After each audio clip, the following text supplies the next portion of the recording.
2 years ago, a civil war began in the Balkans. That civil war is now ablaze in all its fury as America debates whether to enter that war. Today, Serbs stand condemned before the whole world because of that civil war. Let's go back 2 years ago when that war started. At that time, the leaders of Yugoslavia were trying to keep their country together. Imagine them trying to justify their civil war to the world. Imagine them telling the world as follows, and I quote, "The purpose of Slovenia, Croatia, and Bosnia to sever the federal union has been openly avowed. This illegal act has already invoked recognition, aid, and intervention from foreign powers. This issue embraces more than the fate of Yugoslavia. It presents to the whole family of man the question of whether a constitutional republic can or cannot maintain its territorial integrity against its own domestic foes. It presents the question of whether discontented individuals can break up their government. It forces us to ask, is there in all republics this inherent and fatal weakness? Must a government of necessity be too weak to maintain its own existence? No choice has been left but to call out the war power of the government and to so resist force employed for the government's destruction by force for its preservation. The separatist theory is that any state of the Union may lawfully and peacefully withdraw from the Union without the consent of the Union or of any other state. The states have their status in the Union and no other legal status. If they break from this, they can only do so against the law and by revolution. The principle is one of disintegration and upon which no government can possibly endure." Close quote. These words were not, however, uttered by Yugoslavia's Serbian leaders. They were not written by us, although we admit to adding the words Yugoslavia, Slovenia, Croatia, and Bosnia to the quotation. These words were not uttered in 1991, but in 1861. They were not uttered by a dictator to preserve his dictatorship or by a maniacal leader to preserve his power. They were not uttered by a sadistic and demented man intent on causing rape, pillage, and the slaughter of civilians.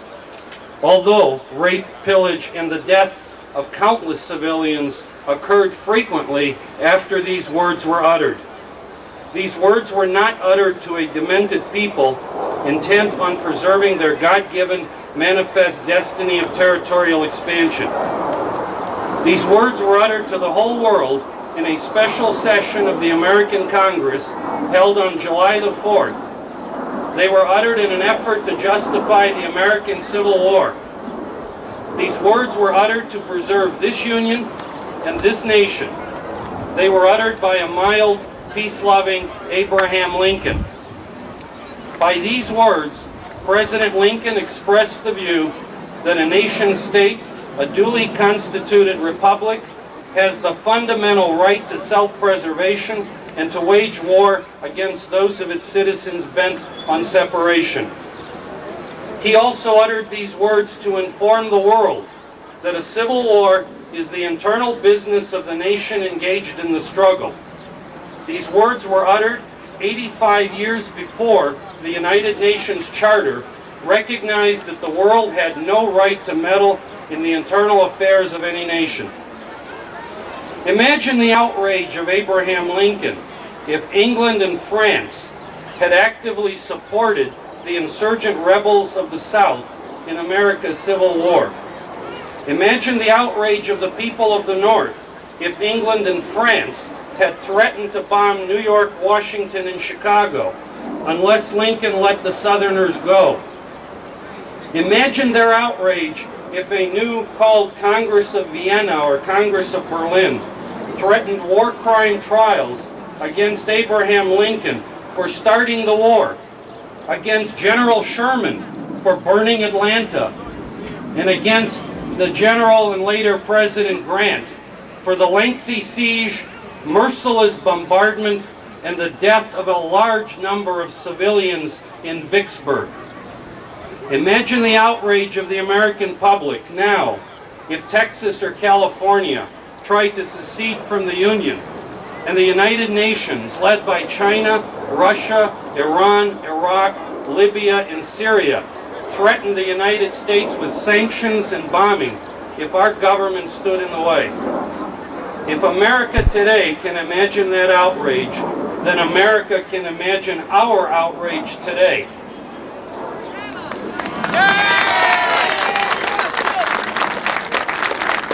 We Serbian Americans are outraged by the fact that America has come perilously close to entering into a war that a majority of Americans clearly are against.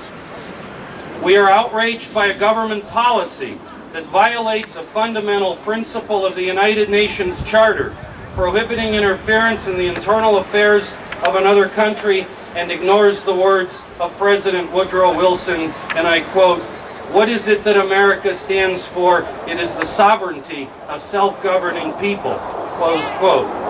We are outraged by a government policy that condemns Serbian war excess and atrocities, but refuses to condemn the same and even worse atrocities which have been committed by Croatians and Muslims against the Serbs in this civil war. We are outraged by the fact that 1 month ago the Croatians committed massive genocide in the town of Vitez, while the American media was replete with stories implying that the Serbs were to blame. We are outraged by a government policy that now resists the creation of a so-called Greater Serbia, while at the same time it promotes the creation of a Greater Croatia by recognizing its artificially created communist Tito borders in lands where Serbs have lived for centuries. We are outraged by a government policy that allowed for the breakup of Yugoslavia and recognized the artificial states of Croatia and Bosnia in the name of the people's right to majoritarian self-determination, but it now forbids to the Serbs of Bosnia and the Serbs of Croatia that same right of self-determination in those areas where they are a majority. It ignores the words of Thomas Jefferson, who said that every body of men on earth possessed the right of self-government. We are outraged by a government policy that sanctions the Republic of Serbia for a civil war in which Bosnian Serbs are now engaged, while at the same time it totally refuses to sanction and condemn Croatia for having 60,000 troops violently engaged in fighting with Muslims on the territory of former Bosnia. We are outraged by a government policy and media reporting that has ignored the fact that Muslims killed their own people in the breadline. They killed their own children in the school buses, and they shot at their own mourners at a funeral in Sarajevo. And to add insult to injury, that same media lied and blamed the Serbs, and as of today, still blames the Serbs. We are outraged by a United Nations report that the Muslims have been the principal violators of 17 ceasefires in the former Bosnia, while some media reports suggest that the Security Council has withheld publishing these reports pending, quote, appropriate revision. We are outraged by a United Nations army that was supposed to be in former Bosnia to provide humanitarian assistance to all. And when their trucks were inspected near Srebrenica, it was discovered that they were carrying 40 crates of guns and ammunition, and we are outraged at our media's failure to adequately inform the American public of this fact. And finally, we are outraged by a Van Zoen plan that denies Serbia a corridor that links it with its brothers in the Krajina by giving land to Croatia, where 90% of the population in that corridor is Serbian. Some might say that this outrage is an overreaction by us misguided Serbian Americans who are prejudiced in their thinking about America's motives and purposes. Well, let's analyze them. We are told that the Serbs started this civil war and that the United States has only engaged in humanitarian aid to an oppressed Muslim population. However, We are not told that the blame for this war falls squarely on the shoulders of an American and German foreign policy that allowed and recognized the breakup of a sovereign nation, a member of the United Nations, without giving a moment of thought to the need for an overall political settlement with fair borders. We are told that the Serbs have no right to compassion because they are the aggressors. However, we are not told that the present civil war in former Bosnia started with the first shots being fired by the Bosnian Muslims. We are told that the Serbs must respect the rights of all people on the territories of Croatia and former Bosnia. However, we are not told that the Serbs are themselves the oppressed minority in many of these areas. We are told that the Serbs are waging a war of aggression against a duly, although recently recognized state. However, we are not told that it is the Serbs of Bosnia who have lived there for 1,300 years and who are engaged in a battle for the protection of their homeland, their families, and their property. We are told that the Serbs cannot be allowed to occupy 65% of the territory of former Bosnia because that would allow them to profit from aggression. However, we are not told that the Serbs were a majority in 65% of the land of the former Bosnia even before this civil war began. We are told that the world cannot allow a greater Serbia to be formed. However, we are not told that American foreign policy under Germany's insistence has allowed for the creation of a greater Croatia. We are told that the Bosnian Muslims have the right to maintain the existence of their Bosnian Muslim state under their artificially created borders. However, we are not told that they were a minority of the population of former Bosnia. We are told that the Serbs must live in the so-called Republic of Bosnia, even if its goal is to become an Islamic state. However, we are not told that by virtue of the Atlantic Charter of 1941, America declared its respect for the, quote, right of all people to choose the form of government under which they will live. We are told many things by our government and our media, but we are not told the truth. How can we, Americans of Serbian descent, respect the motives of our government and media when we are told nothing but lies? How can we support our government's actions when those actions are based on a policy of disinformation? Throughout all of this, what is amazing is that the American people, even now, oppose bombing or other types of intervention. Perhaps America sees a glimmer of truth shining through this pyramid of lies. Perhaps they don't trust their present leaders or policymakers. After all, some of those same leaders, those same liberal doves who opposed our intervention in Vietnam, in Grenada, in Nicaragua, Panama, Kuwait, and Iraq, are now in the forefront of demanding war against one of America's most loyal allies of 2 world wars. In recent weeks, President Clinton, who in his days at Oxford actively opposed the Vietnam War, actually pondered leading us into something worse than Vietnam. We are now pleased that President Clinton has backed off of that position and has recognized the fact that this is a civil war. Perhaps the liberals in Congress and in the media have all forgotten their own immortal slogan, "No more Vietnams." Those same Senator Bidens who foamed at the mouth in speeches resisting our liberation of Kuwait now foam at the mouth in Senate hearings demanding the heads of Serbs on a silver platter.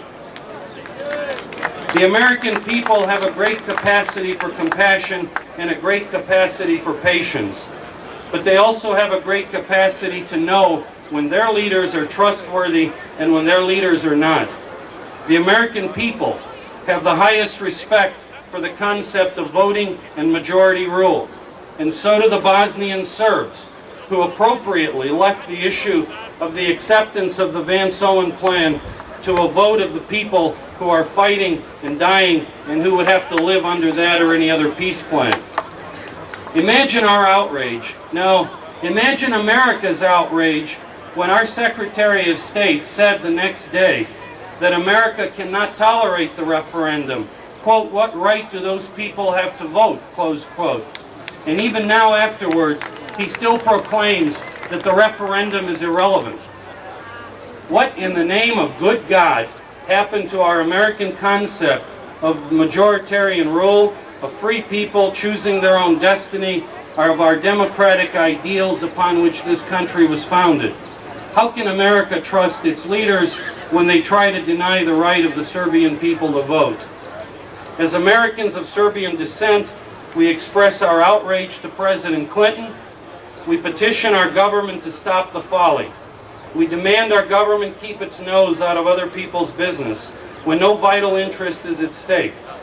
We ask our government, once the foot is in the door, how do we stop short of all-out war? And how do we withdraw? As Americans of Serbian descent, we have the moral duty to express our outrage today and to do what we must to keep us from losing American sons and daughters in the quicksands of the Balkans. We express that outrage by being here today. America paid dearly in World War I because of a war that started in Sarajevo.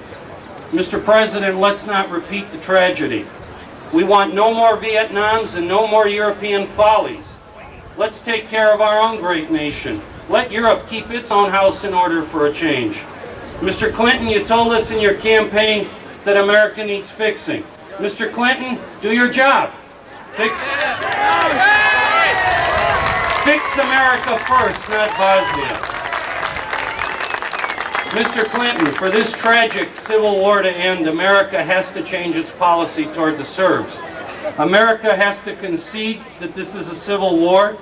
It must concede the terrible war crimes have been committed against the Serbs of Bosnia and of Croatia. America must concede its mistake in giving diplomatic recognition to the Republic of Bosnia-Herzegovina.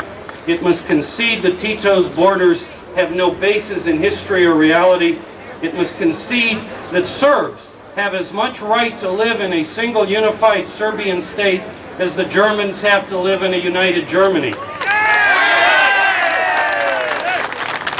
America must concede that it should not have taken sides in this fight, and it should not have jeopardized its role as an honest peace broker by elevating hostile rhetoric.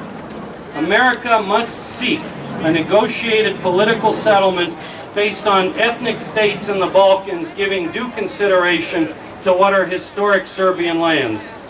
And above all, America must be reminded of your words, Mr. Clinton, that no government really rooted in limited parliamentary democracy should have the power to make its citizens fight and kill and die in a war they may oppose, a war which does not involve immediately the peace and freedom of the nation. Let us pray together that God blesses this great land of America, that He sheds some of His wisdom on its leaders, that He guides this great nation out of the quagmire of Balkan entanglements to a new era of truth and respect for its greatest of allies, the God-fearing and freedom-loving Serbian people. God bless the Serbian people, and God bless America.